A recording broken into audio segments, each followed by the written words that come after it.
Hola a todos, ¿cómo están? Aquí son exactamente las 10 de la mañana en Sydney. Nos acompaña mi amiga Nati Osorio. Hola. Mi nombre es Erika Cortés. Somos parte de la agrupación Yo Apruebo Sydney, como aparece acá atrás. Estamos muy contentos de comenzar este conversatorio. Es un conversatorio que nos ha llevado harto tiempo poder realizarlo. Bueno, les quiero contar antes de empezar todo esto. Nosotros somos una agrupación que nos formamos alrededor de enero de este año. Hemos estado trabajando arduamente en esto del apruebo. Nuestra intención y nuestro objetivo más que nada es poder llegar a la gente, es poder informar cómo tenemos que votar, porque si no tenemos el conocimiento no vamos a poder votar bien. Entonces, es súper importante que tengamos esa información y eso es lo que hemos tratado de hacer todo este tiempo. Así que tenemos hartas ganas de colaborar con ustedes, de si tienen alguna preguntas con respecto a todo lo que se viene, que en el plebiscito es importante que lo envíen. Lo estamos haciendo a través de Facebook Live para que ustedes manden sus preguntas. Eh, bueno, y tenemos grandes invitados hoy día. Vamos a tener una serie de conversatorios que le va a hablar Natalia, pero, Nati, perdón. Pero la idea aquí es que vamos a hablar de las problemáticas que están en Chile en este momento.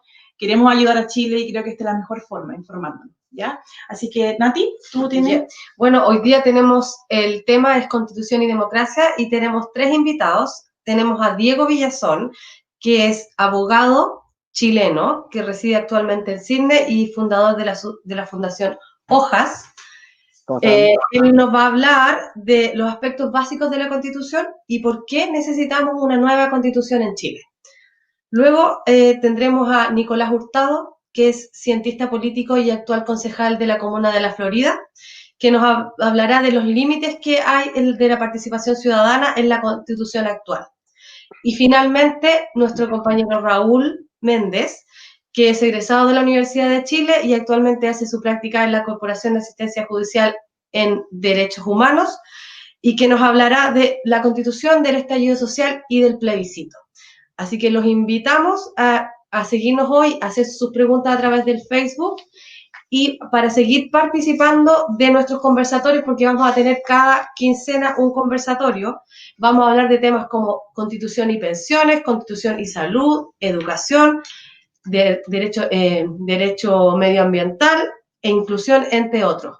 Las fechas que tenemos actualmente es, el próximo conversatorio es el 15 de agosto, 10 de la mañana, hora en Sydney, 8 de la mañana, hora chilena. El próximo es el 29 de agosto, misma hora. Después tenemos el 2 de septiembre, el 26 de septiembre, el 10 de octubre y el último es el 24 de octubre, un día antes del plebiscito. Así que los invito a participar, hagan sus preguntas en el Facebook y vamos a tratar de contestarlas al final de las presentaciones. Hola Diego, ¿cómo estás? Bien, ¿y ustedes cómo están? Bien, bien. Expectantes Bueno. a la presentación. Sí, pues la idea es que empecemos a conversar un poquito de constitución, de democracia. Yo creo que lo primero que uno se le viene a la mente cuando habla de la constitución y de los cambios constitucionales es esta típica frase que uno me acuerdo que cuando estaba en la mesa, era chico, en la mesa familiar, uno tiraba un poco el discurso político, uno hacía una crítica al sistema actual y siempre salía, yo me acuerdo que salía siempre el tío, el primo, el vecino. Yo creo que a todos les pasó que decía, da lo mismo los cambios que tú queráis hacer, si yo mañana igual tengo que trabajar. Yo creo que a todos nos pasa un poco eso. Yo creo que a todos nos ha pasado un poco eso. Entonces, cuando uno va creciendo y se va dando, de repente empieza a pensar y dice, ¿sabéis qué? Parece que mi tío vecino tenía un poco de razón, ¿cierto? Igual tengo que ir a trabajar mañana. Entonces, nos empezamos a cuestionar de si los cambios legales efectivamente afectan a las comunidades, efectivamente afectan a la persona, y cómo lo afectan. ¿Ya? Y ahí es donde llegamos entonces a este estallido social, creo yo, que hizo que este pensamiento tal vez se transformara un poquito. Obviamente, yo no quiero obviar todas las luchas anteriores y todas las discusiones anteriores que ha tenido Chile a lo largo del año 80 hasta la fecha. Ya, pero que obviamente se vio un poco, salió a flor de piel esto de efectivamente realizar un cambio de constitución. Entonces, yo creo que partiendo de esa base hay que preguntarnos, bueno, ¿y qué es la constitución? ¿Ya? La constitución efectivamente ha sido definida por varios autores, ¿ya? Pero también ha sido definida por la RAI, se ha definido por la RAI como la ley fundamental de un Estado de rango superior al resto de las demás leyes y que definen un régimen de derechos y libertades de los demás ciudadanos y delimita con los poderes e instituciones de las organizaciones políticas. ¿Ya? Eso es como más o menos una definición básica que uno podría hacerle a la Constitución, ¿ya? Entonces, hay que entender de que la Constitución es una norma que rige el poder político del Estado y la convivencia de los demás poderes entre sí. ¿Ya? En ese sentido, toda Constitución debe tener siempre ciertas características. ¿Ya? Y estas características tienen que ver con su supremacía, es decir, arriba de la Constitución no debe haber nada y debajo de ella debe emanar el poder político y las demás leyes. Es decir, ninguna ley puede ser contraria a la Constitución. Y desde ahí que efectivamente una Constitución nos va afectando. Porque efectivamente, ¿qué es lo que hace la Constitución? Consagra un régimen de derechos fundamentales y consagra un modelo. ¿Ya? Que en el caso de Chile fue, como vamos a conversar más adelante, un sistema estatal subsidiado. ¿Ya? Por otro lado tenemos su rigidez, es decir, la Constitución, en caso alguno, puede ser una Constitución que sea tan blanda que no se pueda que a través de un hecho solamente pueda ser cambiada completamente, ¿sí? Tiene que tener una rigidez porque debe entregarle una seguridad jurídica a este Estado. ¿Ya? Y como último, yo les decía, efectivamente, la Constitución debe consagrar derechos y garantías fundamentales. ¿Ya? Que en el caso de nosotros, actualmente lo hace el artículo 19 de la Constitución, que establece un catálogo de derechos fundamentales que resguarda en mayor o menor medida, ¿ya? Ciertas garantías y ciertos derechos a las personas. ¿Ya? Entonces, entendiendo esas características, es que uno empieza a decir, claro, efectivamente, la Constitución, hoy día Chile, o sea, todo país debe tener una Constitución. Y efectivamente la Constitución como norma nos afecta, ¿ya? Entonces, cuando empezamos a analizar los distintos sucesos que han ocasionado, o sea, que han acaecido en Chile desde el 18 de octubre a la fecha, o desde antes incluso a la fecha, empezamos a cuestionarnos de si en verdad necesitamos una nueva Constitución o simplemente necesitamos modificar la existente, ¿ya? Obviamente nosotros entendemos que el debate ya ganó el tema de la nueva Constitución, pero también entendemos que hay sectores que plantean la tesis de mantener mantener el mismo modelo, porque debemos recordar y debemos hacer hincapié en que la Constitución, como norma superior, ¿ya? Establece un modelo que debe seguir Chile, ¿ya? Y eso es muy importante, ¿ya? Porque muchos ha hablado por sectores políticos en Chile que basta simplemente con cambios pequeñitos en la Constitución para resolver los problemas que hoy día Chile tiene. ¿Ya? Y yo creo que ahí es importante que nosotros analicemos cifras, ¿ya? O sea, la Constitución actual ha sido modificada 34 veces, ¿ya? Wow. Desde que entró en vigencia. Y eso es un dato no menor. Es un dato no menor. Porque al haber sido modificada 34 veces, eso nos señala que efectivamente no basta con un mero maquillaje. Sí. O sea, efectivamente tenemos que cambiar los cimientos de la Constitución, ¿ya? Y ahí es donde nos damos cuenta que efectivamente la Constitución hoy día ha generado un sistema que pone acentos siempre en lo económico por sobre lo humano, ¿ya? Y ese modelo que establece hoy día la Constitución es un modelo que no vamos a cambiar si es que no partimos de una nueva de una Constitución desde cero. Entonces, desde ahí la necesidad que efectivamente hablemos de un cambio de modelo, ¿ya? Reflejado a través de las normas constitucionales, ¿ya? Y ahí nos empezamos a cuestionar y decimos, bueno, efectivamente la Constitución que tenemos hoy día ¿Por qué hay que cambiarla? Bueno, a mi juicio, ya la Constitución hay que cambiarla y debe ser una nueva Constitución porque de partida es ilegítima, ya es ilegítima en su origen. Aquí voy con que es ilegítima en su origen. Bueno, la Constitución política todos sabemos que nace a través de un Estado de facto, ¿ya? En donde no existían registros electorales, en donde desde su génesis la Constitución se basó en el uso de la fuerza para establecerse, ¿ya? Ahora, algunos dicen, oye, no, pero es que sabéis que esta cuestión la Constitución fue votada, por tanto, se le hace como el check democrático. Bueno, pero mira, yo les quería leer el artículo 10 del decreto ley 3465 del 12 de agosto del 80, cual tiene por objeto reglamentar este plebiscito. Dice, cada mesa receptora de sufragio estará constituida por un presidente que será designado por los alcaldes, ¿ya? Y 2 vocales que serán designados de entre personas que voluntariamente se inscribiesen, ¿ya? En cada municipalidad. O sea, hoy día si nosotros analizamos un poco la historia, nos damos cuenta que efectivamente en la Constitución, ¿ya? Quienes participaron en ese plebiscito eran los alcaldes. ¿Y quién designaba a los alcaldes en ese momento? La Junta Militar. ¿Ya? Entonces, hay que entender que efectivamente la Constitución Política de la República se aprobó mediante un plebiscito que fue súper fraudulento, ¿ya?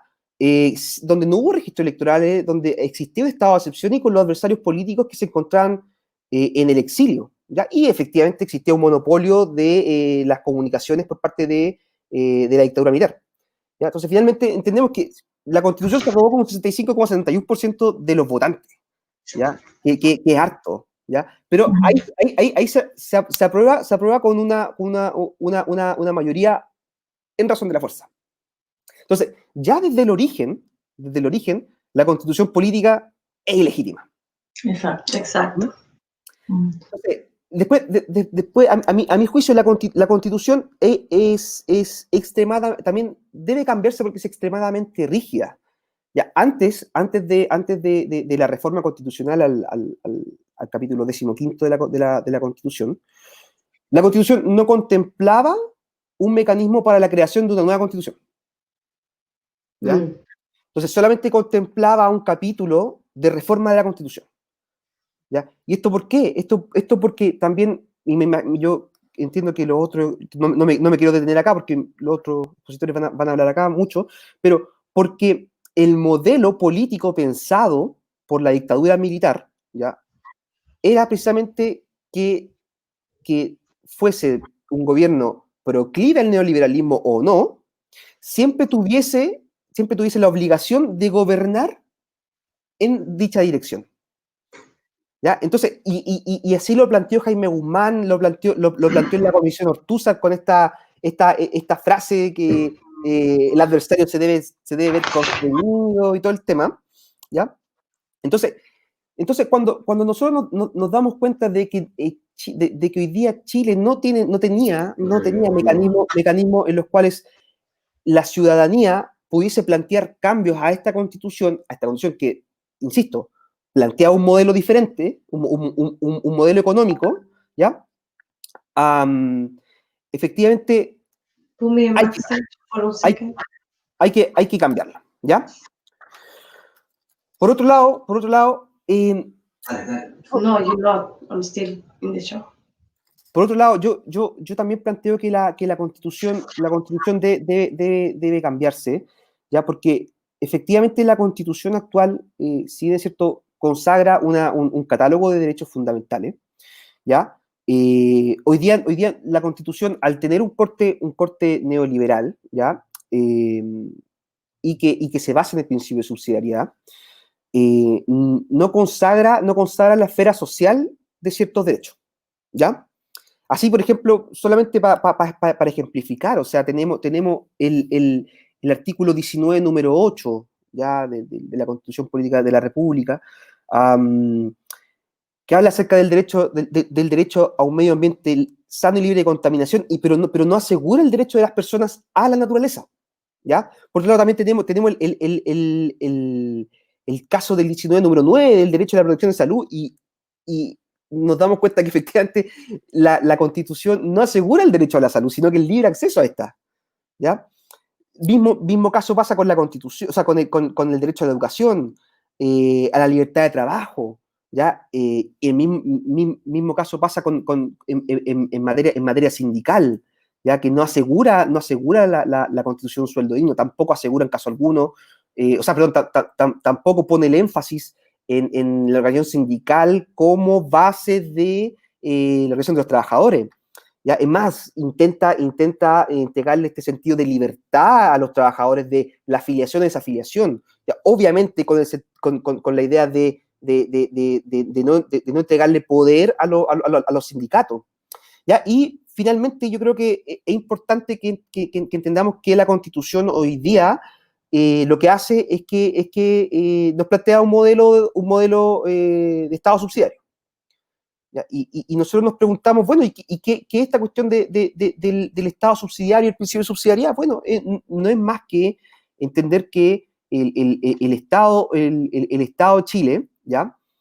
Va a participar en las necesidades que tengan los ciudadanos, ¿ya? Siempre que los privados no quieran o no puedan. ¿Ya? Es decir, un ejemplo claro de esto es el artículo 1 de la Constitución, el inciso 3, donde ya parte, o sea, desde el minuto 1 que uno lee la Constitución, empieza a entender que claro, que el Estado va a amparar a estos grupos económico. ¿Ya? Entonces ahí nos vamos dando cuenta que a través de la Constitución, ¿ya? Y varios ejemplos más o sea, varios ejemplos que se ven en la misma Constitución. Nos vamos dando cuenta que esta Constitución busca que el Estado se reduzca a tal magnitud, ¿ya? Que los privados sean capaces de gobernar en vez que el mismo Estado. Exacto. Muchas gracias, Diego. Nos acompaña. Vamos ahora a pasar a la segunda presentación. Quédate con nosotros, Diego, porque sí, después vamos a estar respondiendo las preguntas de la gente. Ahora invito a Nicolás. Nicolás, ¿cómo estás? Hola, ¿bien ustedes? ¿Cómo están? Hola, Nicolás. Bueno, me está saliendo el cacerolazo por ustedes. Mira, está sonando las cacerolas acá en Chile en este momento, por la cuenta pública de Piñera. ¿En serio? ¿En este momento? Sí, de hecho, no sé si se escucha, pero hay bocinazos, cacerolas, harta cosa sucediendo acá en Chile.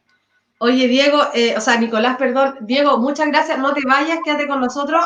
Vamos a pasar a full pantalla a Nicolás ahora para que nos converse acerca de los límites cómo limita la Constitución actual la participación ciudadana.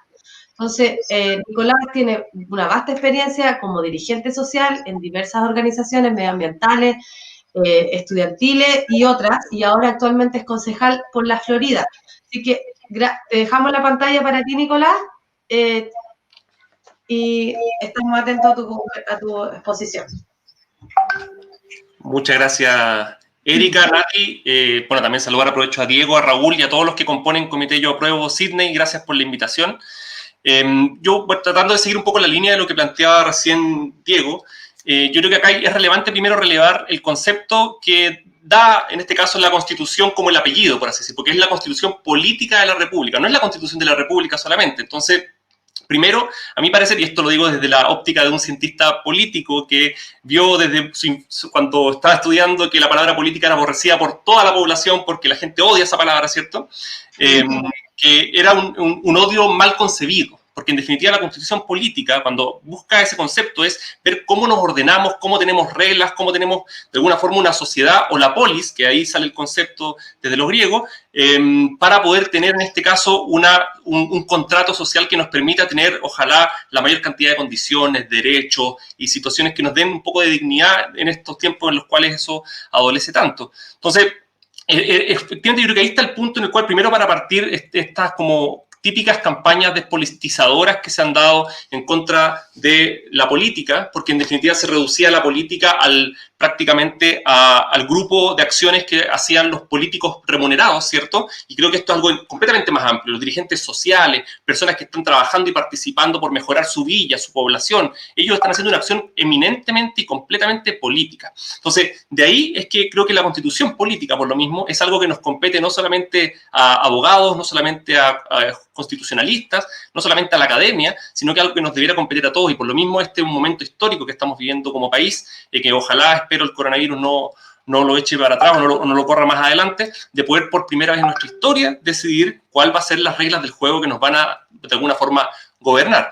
Y ahí, bueno, primero, sobre lo que planteaba Diego, bueno, está este pecado de origen, ¿cierto? O sea, parte ya una constitución que busca ordenar las reglas del juego, parte desde la absoluta ilegitimidad, como él mismo indicaba, por una dictadura, mientras mataban y perseguían personas, mientras se exiliaban a la ciudadanía, mientras también la redacción se compuso por un grupito muy pequeño de personas, sin ningún tipo de participación en el proceso de redacción, y además de eso en un plebiscito que ya a esta altura es comprobado de que adoleció de todas las más mínimas, por así decir, elementos que pueden decir que un plebiscito fue democrático, como los registros electorales, no habían apoderados de mesa, y bueno, para qué decir que ya, como decíamos antes, estaba el temor de que la dictadura pudiera tomar acciones como las había tomado durante los 16 años anteriores contra quienes estuvieran participando por, en ese caso, el no.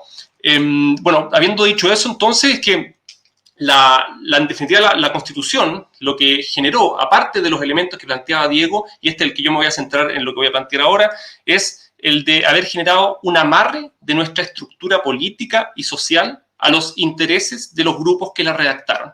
Y eso ya de alguna manera se indicaba previamente con esta clásica frase de Jaime Guzmán, en la cual, si es que los adversarios fueran a gobernar, como lo hicieron con la Concertación durante tanto tiempo, que no hicieran cosas tan distintas como las que hiciéramos nosotros. Entonces, para mí, ahí está uno de los puntos clave. Por supuesto, hay otros elementos más, y me imagino que también Raúl, quien vendrá a continuación, podrá dar otros, así como Diego hablaba del tema de la subsidiariedad. Para mí este es uno de los elementos más claves, porque lo que generó fue una democracia anémica, en la que de alguna manera no tuvimos ningún tipo de capacidad como sociedad para poder desarrollar las esperanzas que se habían hecho o desplegado con este tema de la alegría ya viene, con este tema de poder llegar a una democracia, y terminamos en una democracia completamente amarrada, sitiada, no solamente por la dictadura, desde el hecho de que Pinochet siguió como comandante en jefe hasta 1998, o sea, él tenía aún la relación con las armas, pese a haber 10 años después del proceso en este caso, de haber perdido el plebiscito, ¿cierto? Terminó con senadores designados, con senadores también vitalicios hasta el año 2005, o sea, estamos hablando 17 años después de la dictadura, seguían estos amarres, y eso significaba que era imposible, no era imposible, pero era muy, muy, muy difícil poder tratar de revertir algunas de las medidas de la dictadura. También, bueno, con el COSENA teníamos binominal, para quienes quizás no lo recuerdan, no lo manejan. Este es un sistema en el cual se privilegiaba a la segunda mayoría. Entonces, con eso se aseguraban una cierta paridad entre la primera mayoría y la segunda mayoría, por más que hubiesen sacado 60 y tantos % versus un 40%. Entonces, esa claramente generaba esta situación de desigualdad. Las leyes orgánicas constitucionales, y ahora esto está bastante de moda con todos los elementos últimos que se han estado discutiendo sobre el 10%, sobre las distintas votaciones que hemos tenido, leyes orgánicas constitucionales que también generan quórums supramayoritarios, el tema del Tribunal Constitucional, que también ha sido un tema relevante estos últimos tiempos, y así también como el hecho de que, y esto vinculado a lo que sucedió el 15 de noviembre del año pasado, el que la Constitución que teníamos ni siquiera tenía un mecanismo real, profundo, para poder cambiar sus propias reglas, porque estaba tal el nivel de amarre que dejaron en este tiempo, ¿cierto?, la Comisión Ortúzar, de que ni siquiera teníamos un mecanismo como una asamblea constituyente, como un mecanismo que, digamos, de solución de los temas que nos interesaban para poder haber trabajado en ese ámbito. Entonces, toda esta democracia protegida a nosotros nos generó, y esto es un poco la tesis que le estoy planteando, de que no tuvimos una capacidad de poder participar efectivamente, esto suma a otros problemas, por supuesto, desde el individualismo que imperaba nuestro modelo económico, desde la situación en la que nos fuimos criando un poco con el mall en vez de un parque o una plaza como un área en el cual podamos recrearnos, y así distintos los medios de comunicación imperantes, los cuales tú tienes que son prácticamente los mismos dueños, y son los mismos dueños de las AFP, que están hoy día en discusión, de las ISAPRE y de las grandes empresas. Entonces, todo un modelo que también lo que te hacía y te incentivaba era que la gente no participara. Y que cuando participaban, si lo intentaban, como en este caso las cosas que les planteaba, podías ganar enormemente y no podías cambiar las reglas del juego. Entonces, por eso es que en definitiva llegamos a esta situación límite en la que un poco el alzamiento popular que se dio en los meses de octubre y noviembre del año pasado, en definitiva no, como se dijo, me imagino, reconocidamente, no fueron 30 pesos, sino que fueron muchos elementos que fueron acumulándose en este periodo de 30 años, y por qué no decirlo, de 47 años desde el golpe de Estado, en el cual tuvimos una enorme cantidad de situaciones que se fueron sumando. Y habiendo dicho eso, creo que las esperanzas para ir cerrando de este momento histórico es que sin la camisa de fuerza que nos entrega la Constitución del 80, ¿cierto? Nos permite poder soñar la Constitución que queramos, pero más allá importante que la Constitución, que es, a mi parecer, perdón, el abogado que me antecedió, que le molesta, pero que es un libro con reglas, ¿cierto? La democracia que queremos, la sociedad que queremos. Eso es lo que creo que estamos en juego hoy día.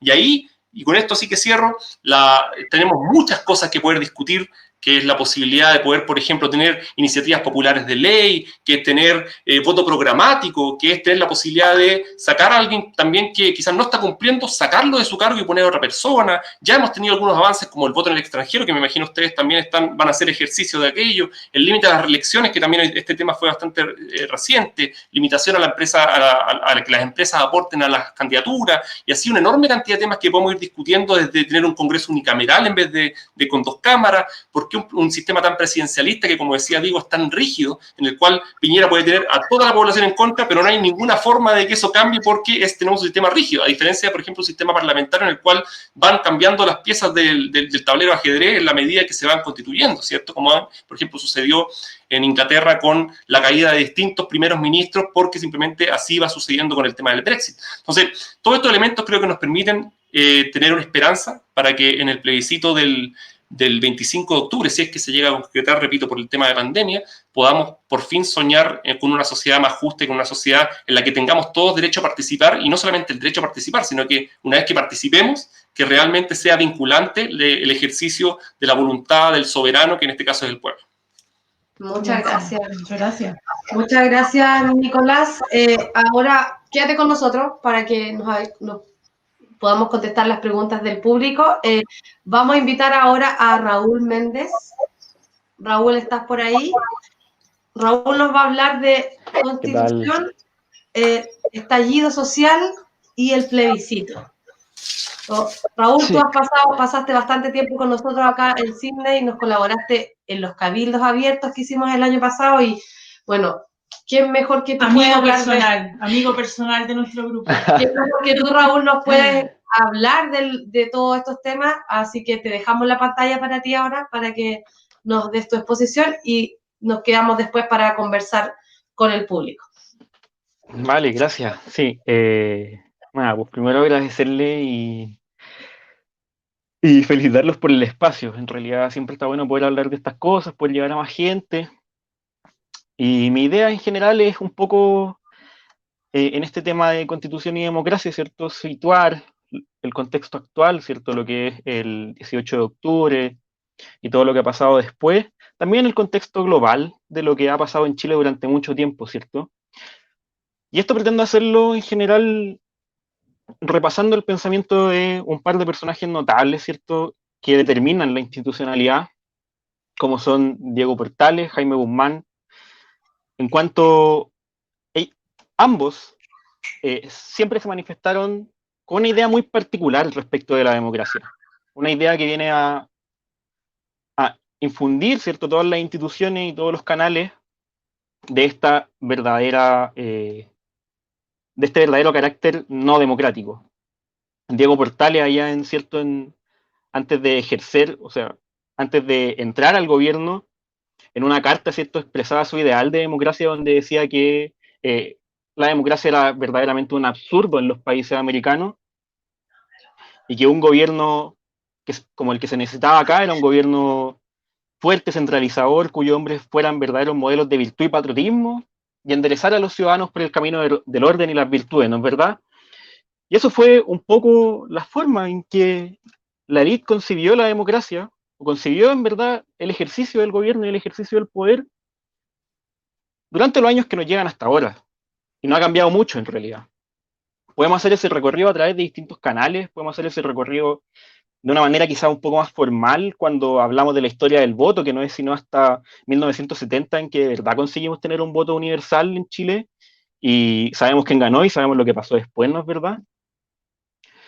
O podemos ver cómo también el pueblo, a través de distintas formas de expresar esta demanda por más democracia, fue empujando en la historia con distintos vaivenes y con las consiguientes contrarreformas también de la élite, una vez que sacan a presidentes como Balmaceda o Arturo Alessandri o, sin ir más allá, ¿cierto?, a Salvador Allende.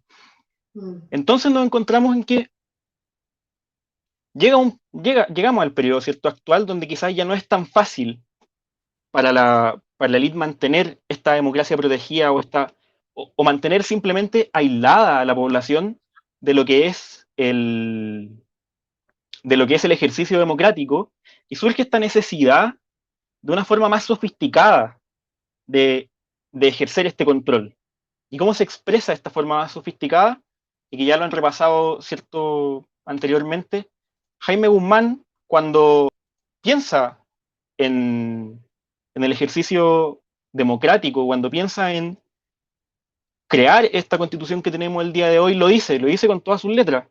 Ni siquiera algo que esté oculto, ¿cierto? Algo que uno puede, no es una frase que uno tenga que buscar mucho para encontrar cuando él señala que la constitución debe procurar que si llegan a gobernar los adversarios, se vean constreñidos a seguir una acción no tan distinta a la que él mismo anhelaría, porque valga la metáfora, el margen de las alternativas que la cancha impugna de hecho a quienes juegan en ella debe ser lo suficientemente reducida para hacer extremadamente difícil lo contrario.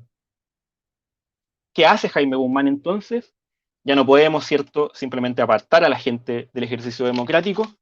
Lo que hacemos es poner en la Constitución, y esa es la necesidad no de reforma, sino que es la necesidad de cambio, ¿cierto?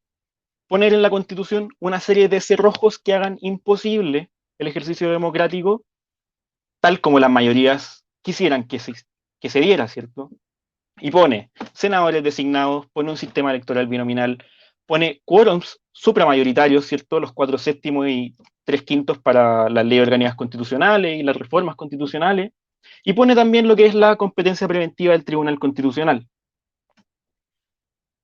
Entonces, esto hace que, aun cuando exista una democracia formal, cierto acceso al voto universal, sea prácticamente imposible para las mayorías hacer algo muy distinto a lo que las minorías, ¿cierto?, a lo que la UDI haría si estuviera en el poder. Por lo tanto, a la UDI ya no le interesa, o formalmente le interesa, pero ¿cierto?, no es relevante para el ejercicio democrático que sean presidentes, simplemente lo que hacen es ejercer su poder de veto una y otra vez, dejando avanzar, ¿cierto?, solo lo que ellos quieren que avance.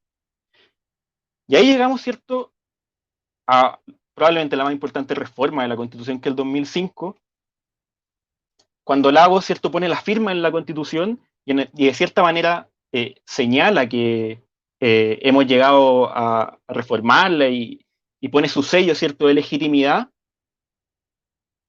Sin embargo, este sello de legitimidad con el que convivimos durante este tiempo, llegamos a darnos cuenta que no era tal o que no era tan relevante. Y es el mismo Ricardo Lagos, ¿cierto?, el que reconoce en un tuit del mes pasado, ¿cierto?, posterior al 18 de octubre, y esta es la posibilidad que abre el 18 de octubre, y señala que la constitución ilegítima en su origen es la de Pinochet, y que su firma está en las reformas que la derecha le permitió realizar. Que hubo otros cambios que se quisieron hacer, pero la derecha los vetó para mantener sus intereses. Entonces, esto es lo que devela entonces la falta de democracia propiamente tal que tenemos por todos estos cerrojos, ¿cierto?, que se encuentran dentro de la Constitución y que, como señalaron, ¿cierto?, antes, con las 38 reformas que ha sufrido esta Constitución, no ha sido posible cambiarlas porque simplemente no podemos avanzar más allá de lo que la derecha quiere avanzar o de lo que la derecha deja avanzar. Entonces llegamos al 18 de octubre, ¿cierto? Porque ya no es posible mantener la discusión política coartada, ¿cierto? O raptada por estas minorías, y tenemos nuevas formas de expresión democrática popular, ¿cierto? Exigiendo que avancemos en formas más democráticas de definir lo que queremos. Y esta es para mí el principal valor de lo que pasa en el 18 de octubre, que es traer la discusión política de nuevo al debate público, ¿cierto? Estuvo secuestrado durante 30 años por estas minorías, ¿cierto? Y hoy se pone de nuevo en el centro del debate público. Y esta nueva forma de expresión popular, por cierto, lo que exige es más democracia. Y así es como llegamos, ¿cierto?, al día de hoy, donde esperamos una reacción, como la ha habido en las distintas situaciones donde esto ha pasado en la historia de Chile, donde el pueblo ha exigido más democracia a través de estos rompimientos, ¿cierto?, extrainstitucionales. Y seguimos viendo cómo la derecha, aferrada a su poder de veto, ha seguido ejerciéndolo una y otra vez. Vimos cómo trató de hacerlo, ¿cierto?, en la reforma de la AFP, ¿cierto?, en el 10%.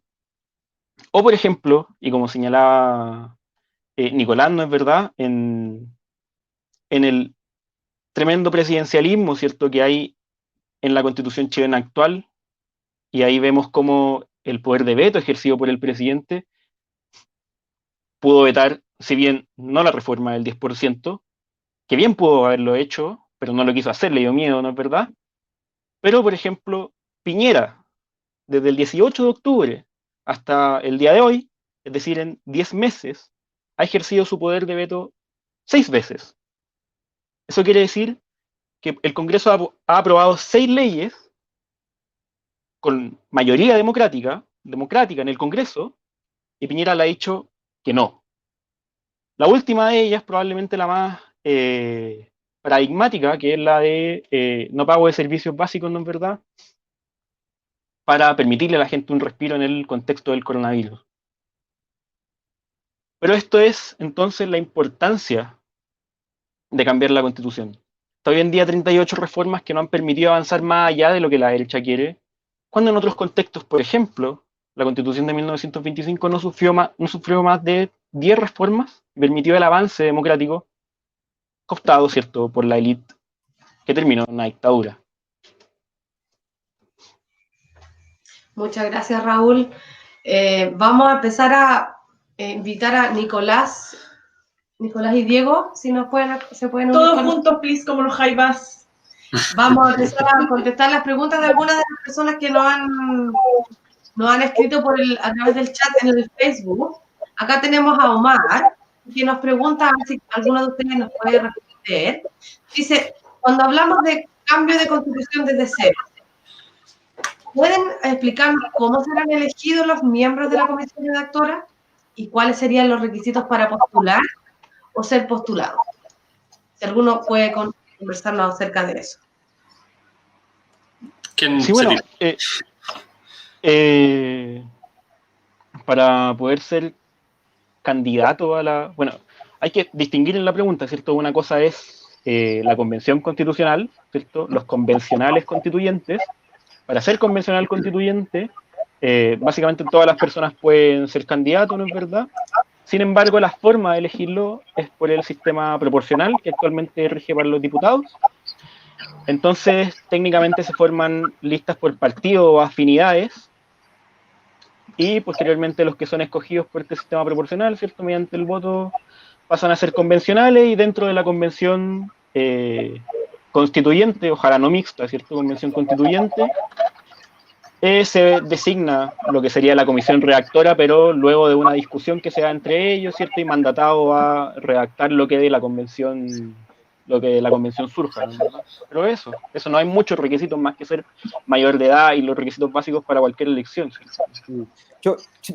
Mira, la reforma, el capítulo 15 establece más, bueno, lo que acaba de enseñar Raúl, pero en caso de ciertas personas, establece que efectivamente ella va a estar en su cargo, los demás no.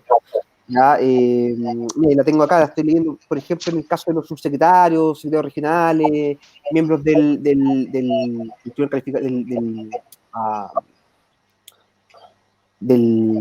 TC, etcétera, ellos van a cesar en su cargo. Entonces, para los demás no hay otros requisitos adicionales. Sí, yo solamente agregar que, aparte de lo que planteaba Raúl sobre el sistema electoral que se dispuso, que es el mismo de la Cámara de Diputados, como bien se decía, en esta ocasión, por la relevancia que se está reconociendo en la elección de los constituyentes, se agregaron ciertos criterios distintos para poder, de alguna forma, mejorar la elegibilidad de quienes se pudieran tirar a esas elecciones. Entonces, por un lado está el que, por ejemplo, se incorporaron criterios de paridad, que eso, en principio, va a generar un incentivo a tener mayor cantidad de mujeres al interior de este órgano constituyente. El segundo es que, por ejemplo, si un diputado, en elección de diputados me refiero, independiente, un candidato independiente, quiere pelear contra los que son de partido, lo que tiene que hacer es ganarle a todo un pacto como candidato a diputado solo. En este caso, los independientes se les permitirá pactar para poder mejorar también la elegibilidad y competir, entre comillas, de igual a igual, porque nunca, evidentemente, será de igual a igual, pero entre comillas, de igual a igual, al menos en la papeleta y en la elegibilidad en este caso, del sistema de cómo se eligen, de cómo pactan, de cómo se agrupan. Yo tengo una pregunta y quiero que le podamos como dilucidar a la gente. Nosotros en este momento somos Yo Apruebo Sidney, Convención Constitucional, ¿ya? Y queremos aclarar a las personas que por qué es nuestra opción la Convención Constitucional. ¿Por qué creen ustedes que es la mejor opción que tenemos? Porque, si bien es cierto, muchas personas piensan que lo ideal sería una asamblea constituyente, pero ¿por qué esta opción de Convención Constitucional es la que más nos conviene y es la que nosotros estamos proyectando? ¿Y por qué podríamos agregar por qué no existe la opción Asamblea Constituyente para clarificarle a las personas que nos están preguntando eso, por qué no existe esa opción en este plebiscito? No sé si alguno de ustedes quiere... ¿Quién? ¿Sí? ¿Voy? ¿Sí? ¿Ya? ¿No? ¿Sí? Ya. Yo partí delante, así que vaya. Dale, perfecto. Sí, mira, yo creo que, primero que todo, yo creo que el tema acá de la principal relevancia de por qué el 25 de octubre votar convención constitucional y no la convención mixta, tiene que ver con quienes lo componen. Entonces, si uno mira todas las encuestas desde el retorno a la democracia hasta la actualidad, primero que todo, a mí me caben muchas dudas de que haya gente que realmente quiera que los parlamentarios tengan un 50% de participación en el órgano que va a redactar la Constitución. Entonces, yo creo que por el momento tiene que ver un poco con desconocimiento de qué es lo que significa la convención mixta. Mixta, hay mucha gente que todavía está relacionándolo con temas de paridad, más que con temas de la composición de sus miembros. Entonces, yo creo que esto se va a empezar a dilucidar en el camino que tengamos cuando estemos haciendo el proceso de campaña, porque en definitiva el problema que se nos asigna cuando elijamos un órgano redactor con un 50% de parlamentarios tiene que ver con que eso va a estar basado en la elección que tuvimos en el año 2017, y en el año 2017 el Pacto Chile Vamos, que es el que principalmente está en contra de hacer este proceso y que, mejor dicho, está a favor de la opción rechazo, ya va a partir con un porcentaje importante de personas en la constituyente. Entonces, digamos que, no tengo esta certeza el número exacto, pero digamos que el 45% de los parlamentarios son de Chile Vamos. Eso quiere decir que, en ese caso, con el 50% de ellos, significa que ellos ya parten con un 25% de, en este caso, con un 22,5% de parlamentarios que van a componer la constituyente, ¿cierto? Eso va a significar que el momento de votar cada uno de los elementos, porque esto, recordemos, tienen que ser votados por 2/3, ellos ya parten con un piso tan alto que hace prácticamente imposible revertir su votación, y eso lo que va a significar es que ellos van a tener un poder de veto enorme al momento de tomar las decisiones al interior de la constituyente. Entonces, ese para mí es el principal motivo. Hay otros, pero yo me basaría menos ese para darle la palabra a los demás. Bien. Raúl, ¿tú querías decir algo? Sí, que es buena esa pregunta porque nos permite hacer una cierta desmitificación respecto de lo que es la Asamblea Constituyente, porque, bueno, primero respecto de lo que es cada uno, ¿cierto? Qué es la Convención Constitucional, qué es la Convención Constitucional y qué es la Convención Mixta Constitucional. Decir que la primera corresponde a que la Convención Constituyente, ¿cierto?, estaría integrada completamente por miembros elegidos, es decir, uno iría a votar por el 100% de las personas, por todas las personas que vayan a integrar esa convención.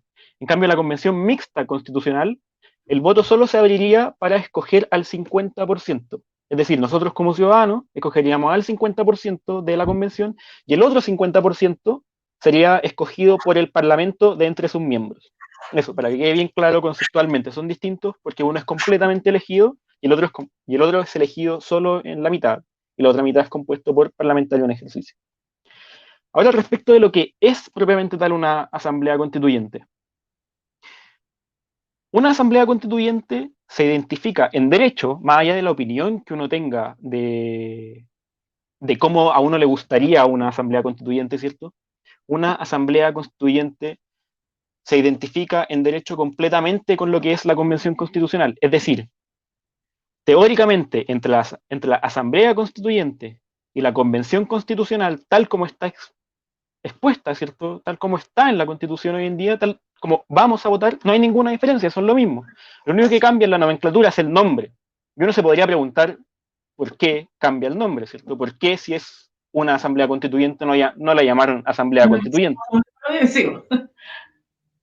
Y eso ya es plano de la especulación, ¿no es verdad? Yo diría que la derecha le tiene cierto, no sé, le tiene cierto rechazo simplemente al concepto de asamblea constituyente y dentro de la negociación prefieren ponerle convención constitucional, pero teóricamente en derecho no hay ninguna diferencia. Ahora, yo he visto infografías, ¿cierto?, que dicen la asamblea constituyente tiene poder soberano o tiene una cierta otras cosas que esta convención no tendría.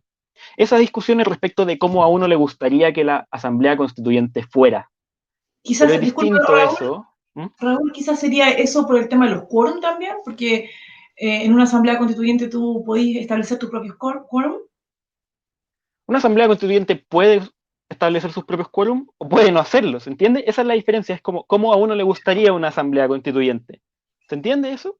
Sí. Entonces, el mandato de esta asamblea constituyente es con quórum para ciertas cosas y para otras cosas también la asamblea constituyente tiene la facultad de establecerlos. Entonces, es la forma de llegar a acuerdos. Por ejemplo, si no llega a un determinado acuerdo por el quórum de, ¿cuánto era? De 2/3. 2/3, ¿cómo se resuelve el conflicto? Eso no está establecido y eso es algo que la Asamblea Constituyente va a tener que determinar por mayoría simple, por 50+1, porque va a quedar un conflicto abierto que hay que resolver. En otros países esos conflictos se llevaron a plebiscito o se llevaron a otras cosas, ¿se entiende? Entonces, la idea sobre lo que uno espera de una Asamblea Constituyente es distinta de lo que en teoría es, lo que tenemos nosotros en una Convención Constitucional es una Asamblea Constituyente, sin embargo, con distintas facultades. Y las facultades son las que están expresadas, ¿cierto? Y es lo que vamos a escoger. Y lo tercero que quería decir es una cuestión de realismo. Está la Convención Constituyente y la Convención Mixta Constituyente, y la verdad es que, y esto hay hartos estudios que lo han señalado, la opción de Convención Mixta Constituyente no sería realizable en la práctica, de hecho, incluso si ganara. Porque implicaría dejar el Congreso con muchos congresistas menos y simplemente las leyes no se podrían aprobar. Eso. Pregunta Nati No sé ahí si en quieran... el chat. Yo disculpa, yo quería agregar a ese punto un tema también que un tema que tiene que ver con la credibilidad que tiene la gente respecto a los parlamentarios que hoy día ejercen en Chile. Y de ahí la necesidad también de elegir una Se silenció tu micrófono, Diego.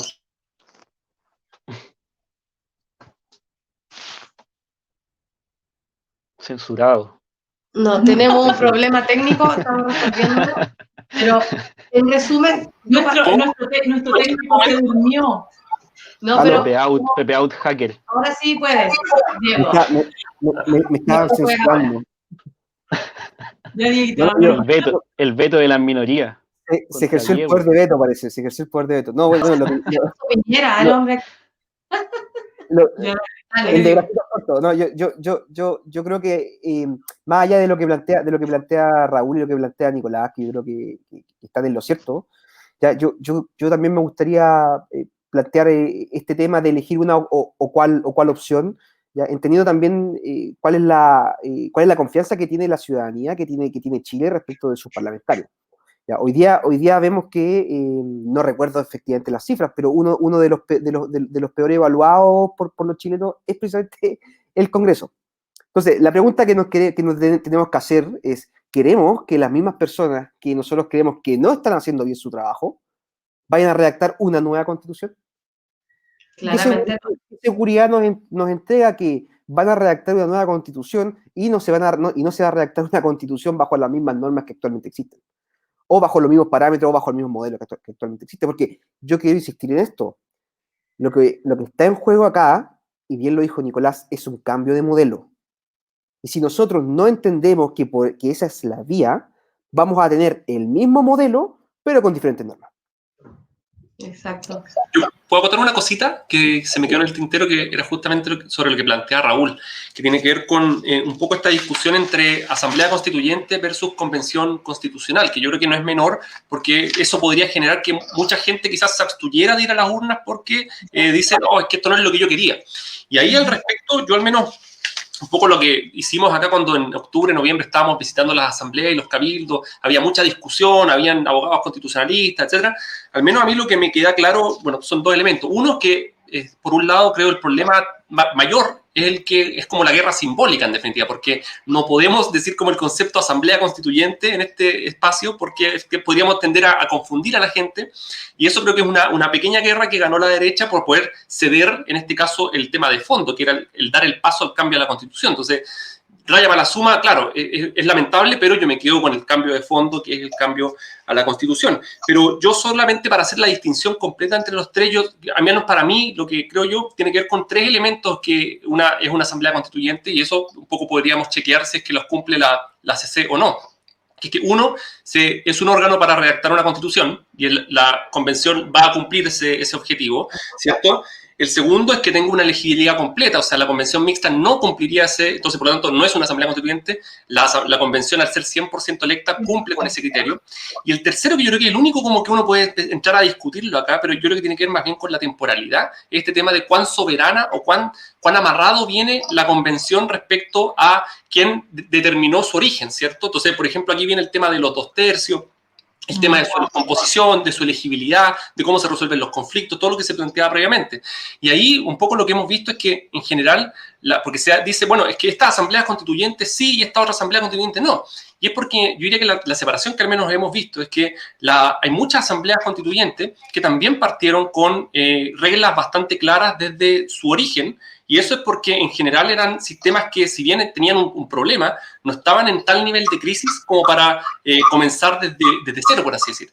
En cambio, muchas otras asambleas constituyentes, que en general son las del siglo XIX y aquellas, nadie las pauteó porque en realidad surgieron prácticamente autoconvocadas, porque estamos hablando de prácticamente inicios de un pacto social en la ciudadanía. Entonces, no podemos comparar elementos que en alguna medida son disímiles por cómo se compusieron. Entonces, claro, efectivamente, ahora tenemos las asambleas constituyentes más recientes, han tenido algunas reglas previas y en algunos casos han tenido quizás, pero siempre se parte de un proceso previo porque había un sistema político ya configurado que de alguna forma le daba el puntapié inicial y muchas veces venía con algunas cositas ya marcadas. Eso, claro, uno puede decir que le quita algo de soberanía, sí, pero yo esperaría que ojalá, y esto es un poco una discusión que se dio también el año pasado, que el órgano, más allá de las reglas con las que viene, a mi parecer al menos, es un órgano ya completamente soberano para tomar sus propias decisiones, por cuanto el soberano le entregó a ellos la representatividad de elegir la nueva Carta Magna.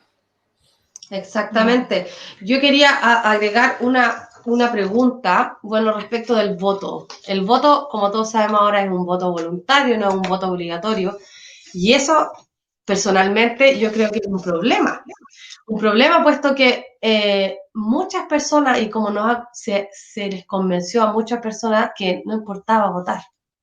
Ahora todos sabemos que sí importaba votar, que aunque el voto sea voluntario, mi deber como ciudadano y como ciudadana es ir a votar y elegir a la persona que yo quiero que me represente en el Parlamento o en las esferas de poder. Porque si yo no voy a votar, pasa lo que pasó en las elecciones pasadas y sale electo un presidente con menos del 30% de los votos. ¿Ya? Entonces yo quería como recalcarle a la gente que nos está viendo en este momento que si bien quizás no es perfecto este plebiscito, que quizás no es perfecto porque no está la Asamblea Constituyente como tal, como nombre, la Convención Constitucional es lo más cercano que tenemos a una Asamblea Constituyente. Como dicen todos nuestros expositores ahora, es lo mismo con otro nombre. No nos dejemos, no dejemos que nuestro ego o con nuestra ideología, porque no es nuestro ideal, no por eso dejemos de ir a votar. Es súper importante que este 25 de octubre todas y todos vayamos a las urnas y votemos. Como sea que lo hagamos, pero vayamos a votar. Porque nosotros somos los soberanos en el país. Nosotros tenemos el poder y es momento que tomemos las riendas y seamos responsables y vayamos a votar. Así que no vengan con excusas que porque no existe la Asamblea Constituyente yo no voy a ir a votar. Tenemos que votar, porque este es el momento para ejercer nuestro poder. Eso nomás. Yo Nati, quería sumar un poco a tus palabras y yo creo que nos faltó darle una vueltita más, que por tiempo entiendo que no lo vamos a poder hacer, pero tiene que ver con que este conversatorio está hecho también precisamente para chilenos que residimos o que estamos viviendo en Australia. ¿Ya? Y yo creo que es importante que nosotros hoy día, como chilenos fuera de Chile, que vivimos en este territorio llamado Australia, entendamos la necesidad de ir a votar como tú lo planteas. O sea, hay que entender que, claro, que efectivamente hoy día, como bien tú lo dijiste, Chile hoy día y como bien lo planteó Raúl y Nicolás, claro, tal vez no es una asamblea, o es una asamblea con otro nombre, pero precisamente lo que se está haciendo acá es un cambio demasiado importante para Chile. ¿Ya? Y si nosotros como chilenos en Australia nos estamos quedando en pequeñeces, ¿ya? Y estamos entendiendo que esto probablemente no nos va a afectar a nosotros estando acá en Australia, yo creo que también estamos errados. ¿Ya? A mí me gustaría dejar entrever que efectivamente un cambio constitucional puede afectarnos a nosotros y también es sumamente importante para nosotros que estamos acá y que seguimos teniendo ciertos nexos con Chile. ¿Ya? Entonces yo también quiero dejarlo a todos invitados a que vayan, a que se hagan el tiempo. Yo estuve mirando la nómina, que son como más de 2.000 personas que pueden votar acá en Australia, o sea, una cifra bastante importante, y que no lo hagan por el rechazo, sino que lo hagan por el apruebo, ¿ya? Y que entiendan que ese es el camino para refundar Chile. Ya, hoy día a fin de año vamos a dar un paso muy importante para Chile y que yo creo que es muy importante que desde Australia, con estos 2.000 votos, aportemos a los cambios que Chile requiere. Gracias, Diego. Sí, dale nomás. Sumarme a eso, que un poco como se habla de este tema de que hay como una especie de decepción con el proceso. Y ahí yo creo que es relevante hacer hincapié en que, por ejemplo, nosotros fuimos contrarios a cómo se generó el proceso del 15 de noviembre con el Acuerdo por la Paz y la nueva Constitución, por muchos elementos que creo que no sé si estamos en tiempo de poder indicar ahora. Pero yo creo que el tema de fondo tiene que ver con que, más allá de que las cosas se pudieron haber hecho mejor, o sea, solamente para dar un caso vinculado a la situación de ustedes, es extraño que los convoquen a votar apruebo o rechazo por el plebiscito para una nueva constitución y que después no los convoquen para elegir personas que van a redactar esa nueva constitución. Entonces, la situación ahí que claramente está mal, ¿cierto? Entonces, así como esa, hay muchos otros elementos que también constituyen, a mi parecer, elementos negativos de este proceso, pero lo que yo quiero dejar como un poco como elemento a resaltar es que nunca hemos jugado con las reglas justas. Esto es como, en definitiva, esto es una cancha que siempre ha estado inclinada en contra de nosotros, en contra del pueblo, en contra del soberano. Entonces, venir ahora a exigir que en este momento las reglas sí sean realmente y completamente justas, en realidad creo que eso es efectivamente iluso, porque acá estamos peleando contra poderes fácticos muy poderosos que no quieren ceder su poder, en definitiva. Entonces, ante eso, yo creo que la mejor alternativa que nosotros tenemos es simplemente que, y esto es un poco, creo yo, la épica de un triunfo pírrico, en el cual, si nosotros tenemos la oportunidad de ganarles con sus reglas, con las reglas que de alguna forma son contrarias a nuestra situación o la más democrática, o la más justicia, lo más justo, yo creo que es un triunfo mucho más sabroso cuando el 25 de octubre gane la apruebo por una mayoría abrumadora, y después, más importante aún, cuando los sean elegidos representantes a la constituyente que hayan sido proclives a la apruebo, porque en definitiva, si es que el rechazo mete muchas personas en la convención, que eso van a hacer, de hecho ya están en eso, ¿cuál fue el sentido de todo esto? Entonces acá no podemos abstenernos. Yo soy de la idea que uno nunca puede abstenerse. Yo he votado en toda la elección y voy a votar hasta el día que me muera, pero yo creo que en este contexto en particular uno no puede abstenerse y tiene que ir a jugársela el todo por el todo para realmente poder con esto, por primera vez en nuestra historia, además, tener la oportunidad de tener una constitución democrática. Nunca la hemos tenido, nunca. Entonces, primera vez que vamos a tener esa oportunidad. Gracias, muchas gracias. Mira, bueno, en realidad nosotros acá en Sydney vamos a seguir trabajando. Esto lo hacemos por el amor a la patria que tenemos, y además porque sentimos que esta es la forma que nosotros podemos ayudar desde acá. No nos olvidamos de nuestro Chile. El otro día escuchaba a una persona que me decía, ¿cómo ustedes hablan desde el país más capitalista del mundo?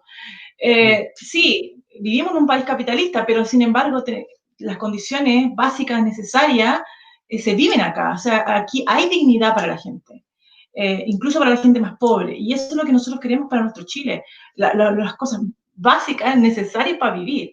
Entonces, por eso vamos a seguir luchando, por eso vamos a seguir haciendo esto. Bueno, antes de que nos despidamos, les comentamos que nuestro grupo lanzó un boletín. Aquí está, no sé si se puede ver bien. Este boletín lo lanzamos hace como 2 semanas atrás, más o menos. Bueno, aquí hay hablan algunos tópicos, se hablan sobre justamente este conversatorio que no iba a ser online, que iba a ser presencial, pero este fue nuestro primer boletín. Y junto con eso elaboramos también un tríptico que lo vamos a enviar mediante correo a todas las personas, a todo el padrón electoral de Sydney. Tanto si votan por el apruebo o rechazo da lo mismo, pero lo vamos a mandar igual. ¿Ya? Este tríptico es un tríptico informativo que habla de por qué Chile necesita una nueva constitución, por qué nosotros estamos por la convención constitucional, en fin. Y también algunas cosas de cómo votar y dónde va a ser el lugar de votación aquí en Sydney, en fin. Y además, para vender, tengo este sticker. Miren, es un cangurito, ya que dice yo apruebo Sydney. Ya, este sticker es para ponerlo en el auto, así que lo vamos a estar vendiendo por Facebook, por los que les interese, para hacer propaganda, así, porque todos vamos por el apruebo, ¿cierto? Yeah. Así que, oiga, chiquillos, muchas gracias por este tiempo, se pasaron, yo sé que cada uno tiene sus obligaciones, pero de verdad les agradecemos de corazón. Vamos a seguir con nuevos conversatorios y probablemente los vamos a volver a invitar. Yeah. Y un último aviso de utilidad pública, es súper importante que sepan todos los que están viviendo en el extranjero, que todavía hay plazo para que se cambien de domicilio. ¿Ya? Por favor, si no lo han hecho, háganlo ya. Tienen que ir a la página del servicio del CERVEL, www.cervel.cl, y rellenar un formulario. Así que si no lo han hecho, todavía están a tiempo de hacerlo. Hasta el 8 de agosto, ¿no? Hasta el 8 de agosto es la fecha. Así que no se olviden, si es que no lo hicieron, por favor háganlo ahora, ¿ok? Así que muchas gracias por acompañarnos. Nos estamos viendo en 2 semanas más. Y no se olviden, 25 de octubre, yo apruebo Convención Constitucional. Bye. Chao, chiquillos, gracias. Chao, gracias. Chao, gracias.